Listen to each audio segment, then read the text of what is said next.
Hello, welcome to Living English. In today's episode, we'll look at words you can use to make plans and invite someone to your house. And we'll be looking at how to talk about the future and what is going to happen. Remember in our last episode of Sisters and Brothers, Anne told John, the private detective, about what happened to her brother. Today, she is at Sarah's office. Here's Sisters and Brothers.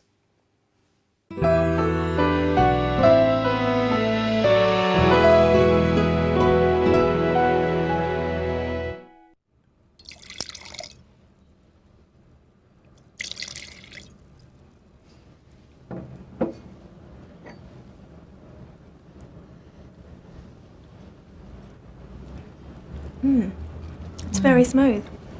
Good flavour too. It sells well in restaurants here. I think these will sell well in Singapore. The samples you sent me were very popular with our staff. You seem to understand our taste in Singapore. Thank you. It's my job to know what my clients like.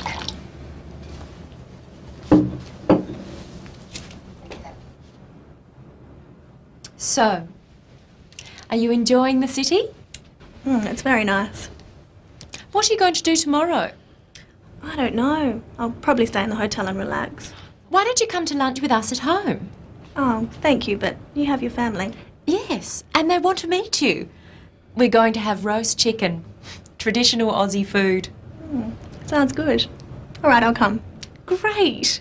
What time? We eat at about 1 o'clock, so about 12:30. I'll show you the house. Okay, thank you. I'll get my brother to pick you up. No, that's okay. I'll get a taxi. All right then, that's settled.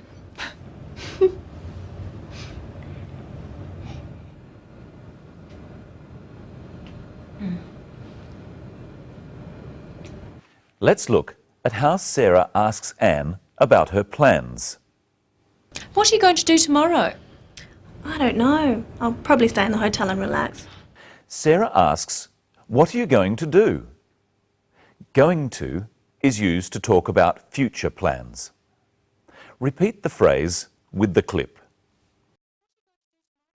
What are you going to do tomorrow? Sarah invites Anne to her house. What are they going to have for lunch? Listen. We're going to have roast chicken, traditional Aussie food. They're going to have roast chicken. Let's practice going to. First, the question. What are you going to do tomorrow? Let's ask the question with different subjects. First, he. What is he going to do tomorrow? They. What are they going to do tomorrow? Now, let's look at the answer. Anne is going to relax. So she would say, I'm going to relax. You try answering the question. What are you going to do tomorrow? I'm going to relax. What is she going to do tomorrow? She's going to relax. What are we going to do tomorrow? We're going to relax. What are they going to do tomorrow? They're going to relax. There's another way of talking about the future, to use the word will.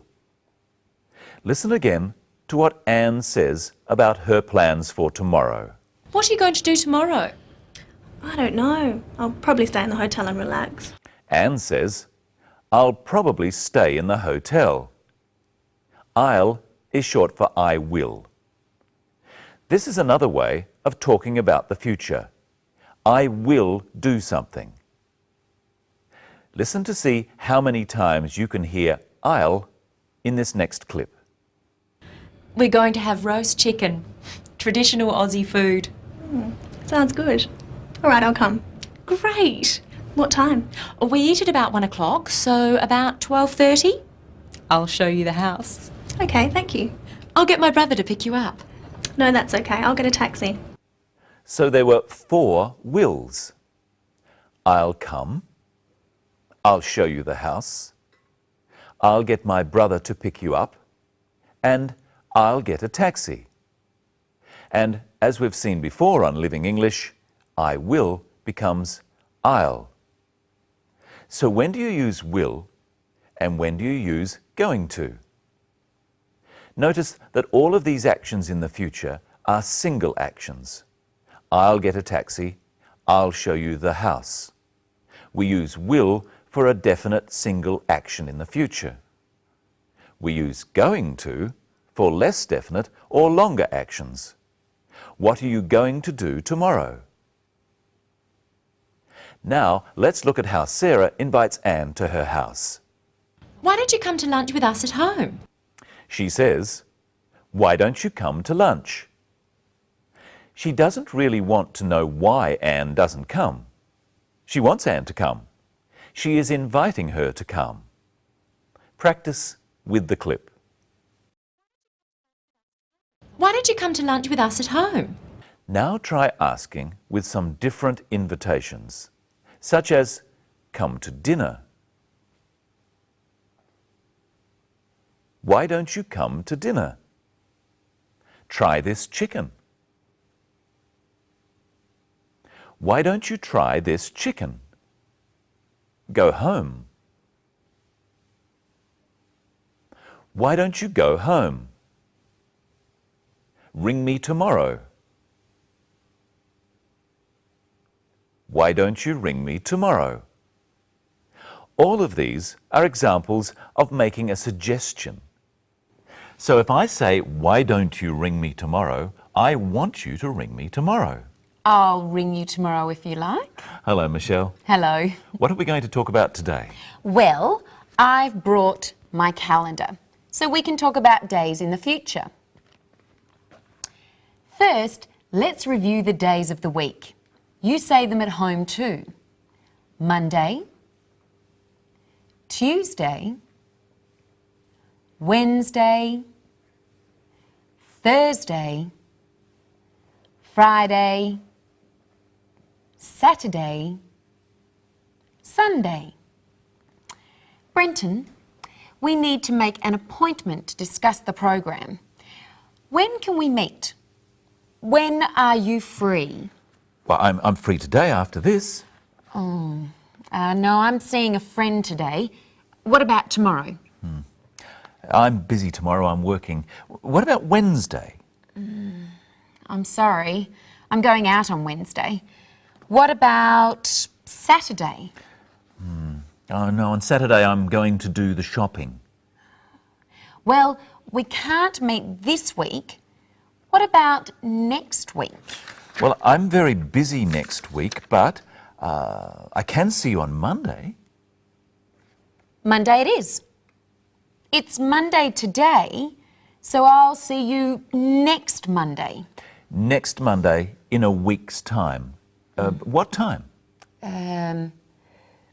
How about 10 o'clock? Okay, I'll see you at 10 o'clock next Monday morning. That was very difficult. Let's look at how we talk about future dates. First, today. You would say, "I'll see you today," or "I'll see you later today." If it was in the afternoon, we could say, "I'll see you this afternoon." Or if it was in the evening, "I'll see you this evening." Let's say today is Monday. If I can see you on Tuesday, I would say, "I'll see you tomorrow." If I can see you on Wednesday, I could say, "I'll see you the day after tomorrow." Or I could just say, "I'll see you on Wednesday." We use on before the name of any day. And notice how the days have a capital letter. If our appointment is in the week we are in now, I would call it this week. But if it's next week, then I say, I'll see you next week. The same goes for the month. This month is the month that is happening now. Next month is the month after, or the year. This year, next year. And if I want to say a particular month, I use in. I'll see you in July. I'll see you in December. And when we say a particular time, we use at. I'll see you at 2 o'clock. I'll see you at 4:30. But if we want to say how far in the future the appointment is, we use in. I'll see you in 10 minutes. I'll see you in 2 hours. I'll see you in a week. I'll see you in a month. That sounds complicated, Michelle. Not really. We just have to remember whether to use on, at, or in. Let's practice. I'll say a time and you say, I'll see you on, at, or in that time. You try one, Brenton. Okay. A week. I'll see you in a week. Perfect. Now you try at home. A month. I'll see you in a month. 6 o'clock. I'll see you at 6 o'clock. January. I'll see you in January. Thursday. I'll see you on Thursday. 2 years. I'll see you in 2 years. This afternoon. I'll see you this afternoon. That was a trick one.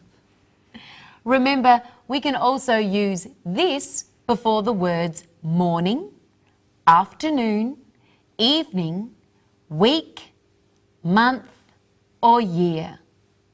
We can say this year or next year, this week or next week, and so on. And that's about all we have today, Brenton. But before we see the story again, there's one thing that I don't understand. Well, what's that, Michelle? Let's watch the end of the clip. I'll get my brother to pick you up. No, that's okay. I'll get a taxi. All right then, but settled. Why does Sarah want her brother to pick Anne up? Can't she walk? No, Michelle, he isn't really going to carry her. To pick someone up is to give them a lift in your car. Oh, are you going to pick me up for our meeting? No? Oh. That's all we have time for today. We'll see you next time when Anne goes to lunch at Sarah's house. And we meet Sarah's brother. Hope you can watch then, and I'll see you on Monday. At 10 o'clock. Goodbye.